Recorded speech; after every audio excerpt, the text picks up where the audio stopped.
Yun mga abel, good afternoon sa inyong lahat. Yan, araw ng Thursday ngayon.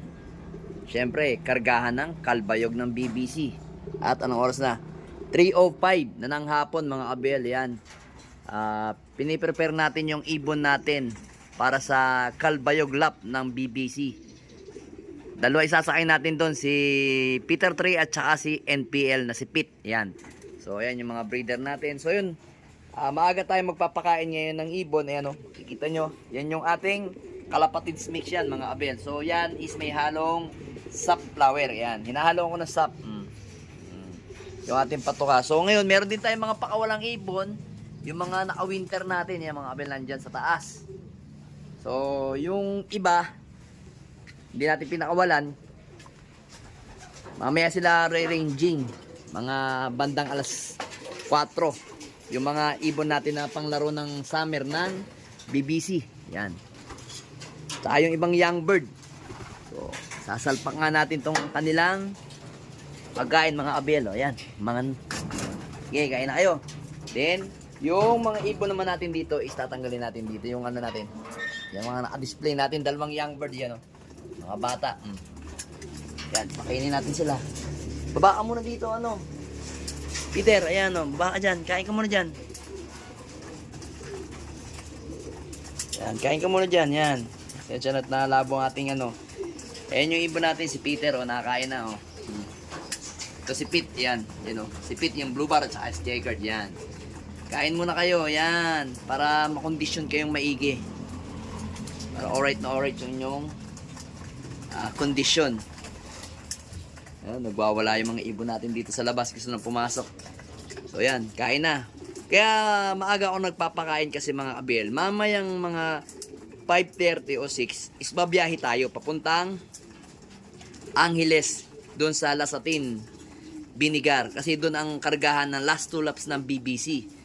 So kailangan natin, agahan natin yung pagpapakain sa ibon para pagdating ng hapon, mga alas 5, alas 6, is nakababa na yung pagkain nila at hindi na sila susuka sa training box. Kasi kalimitan mga abel, kapag ang ibon nyo ibabiyahin nyo ng isang oras o 2 oras bago ang kargahan, hindi nyo pinalipas yung kanya kinain o wala pang 1 oras biniyahin nyo, possible na susuka yung ibon. So yung ibon natin na si ano, ang ibon natin si Peter 3, yan, pinamerienda natin yan. Kaya medyo parang busog pa siya mga abelo. Parang busog pa siya. Pinamerienda natin syempre ng Kabalen, sneaky mix yan. Kaso ito ngayon talagang pinipilit ko siyang kumain muna kasi kailangan talaga. Kailangan niya kumain, yan.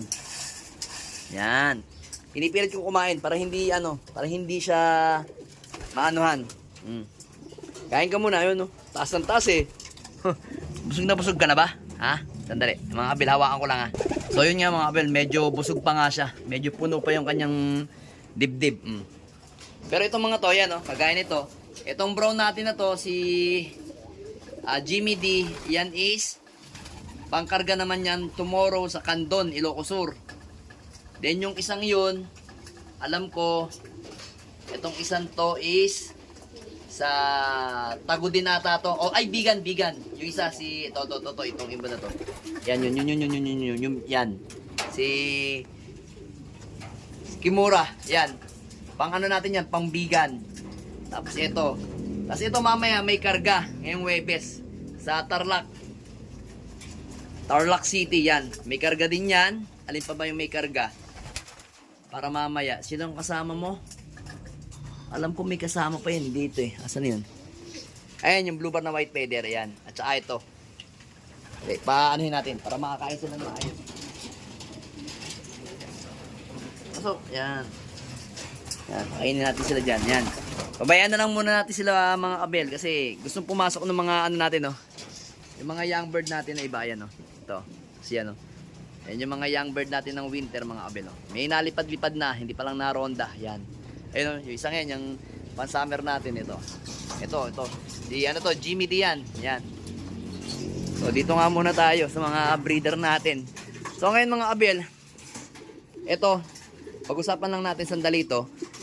Itong si Miss Peter, plano ko talagang ipares yan o ibabalik ko yan dito kay Vandenbroek natin. Yan yung Vandenbroek natin na yan. Diyan natin ipapares.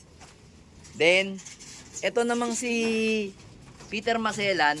Ayan, yung Peter Maselan na yan. Plano natin yan ipares dito naman. Kay Peter B. Yan. Then, etong ibon natin na yan, na si Peter Press. Yung Peter Press natin na yan is ibabalik natin kay Rigor. Kasi napansin ko maganda ang performance ng anak ni Rigor. Kasi itong si Rigor at itong si Miss Peter is magkapatid, nestmate sila. Mag-nestmate yung dalawang yan. Kaya siguro parehas maganda ang laruan ng mga anak. Pero ito kasi, ang lipad nito, based do sa nilipad niya, mabagal to. Sa training, napaabagal, hindi siya talagang mananalo sa pabilisan. Pero sa derby, consistent. Consistent yung ano niya, speed niya, pero hindi ganong katulinan. Pero ito kasi napansin ko, dito kay Rigor, ito kasi medyo may pagkatulin. Ang base do sa nilipad niya, matulin din. Laging nasa top 100 kasi to eh. Pero hindi niya kaya mag-lap winner. Top 100 lang. Then nung pinaris ko siya dito sa kanyang tiyahin na si Peter Press, mas lalong gumanda yung lipad.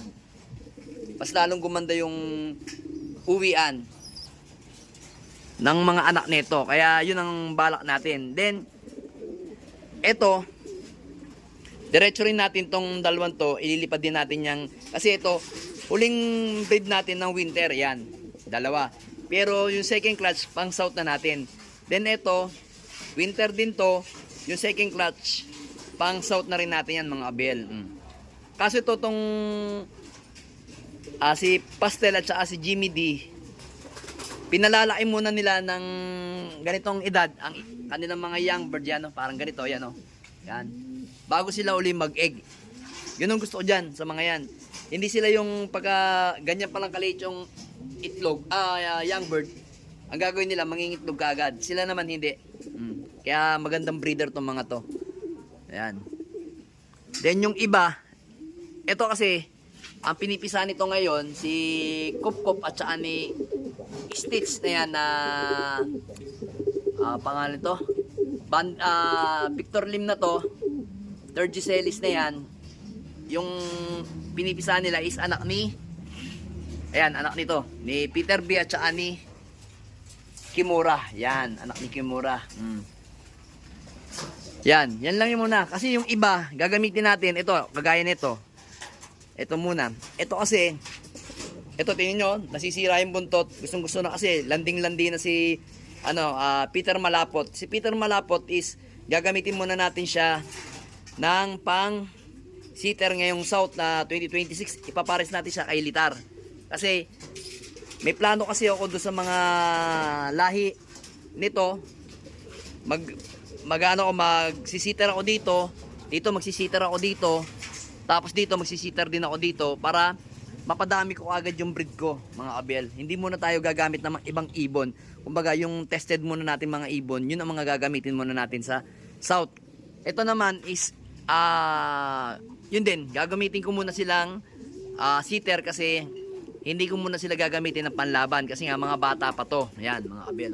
Anak, kapatid ni Juana, ayun o. Kapatid naman ni 641, yung magaling natin sa norte na nakaparte sa Patibayan. Yan o. Bale, second clutch yan. Yan. Magaling yan.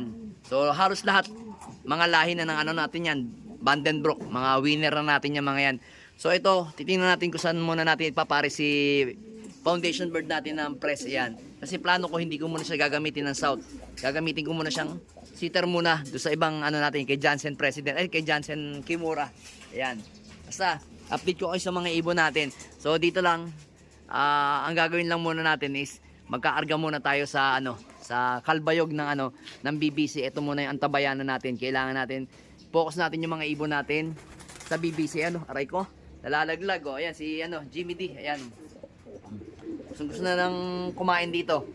So hayaan lang natin, masasanay din yung mga yan.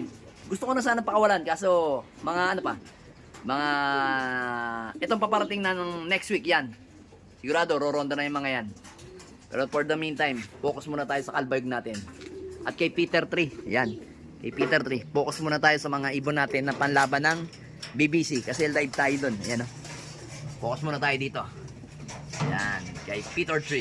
Alright. Let's go!